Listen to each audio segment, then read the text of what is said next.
in sport and society, silence was golden. Always was. We're getting better, but it still is a little bit. If you ever talked about anything that resembled any kind of weakness, eating disorder, mental health struggles, abuse, you straight away felt like you were giving this edge away to your opponent.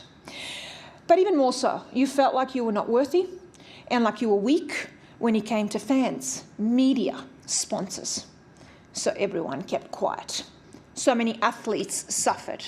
They suffered during their career, they suffered after. But no one said anything, nobody spoke up. Society was the same.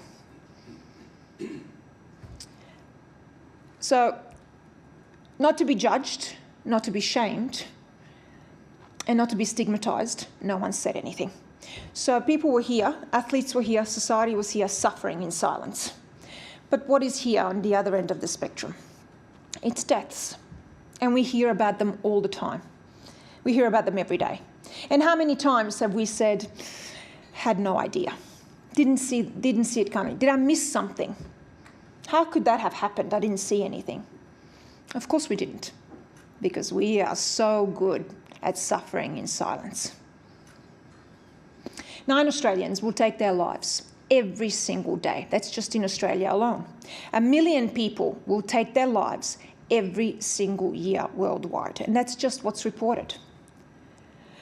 1 woman is killed due to domestic violence now every 4 days. That used to be every 15 days. If that doesn't tell us that we need to have more open conversations, then I don't know what does.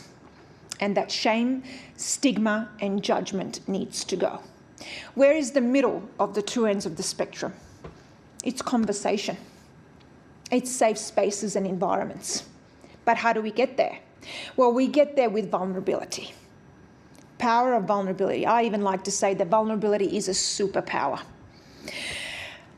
We have been taught so often that vulnerability is a weakness, a massive weakness.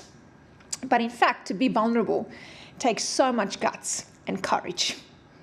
Some of the most courageous people I know and some of the strongest people I know have an incredible ability to be vulnerable.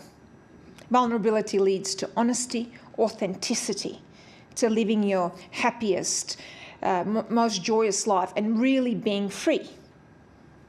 But what do you do when for decades or hundreds of years we've been taught that vulnerability is a weakness? That to be vulnerable is shameful. There was judgment around it. There was stigma around it. Vulnerability has allowed me to really be open about everything that I'm going through and get professional help for the very first time after 15 years. It saved my life. It gave me the ability to go on every single day and then recover and actually be here today.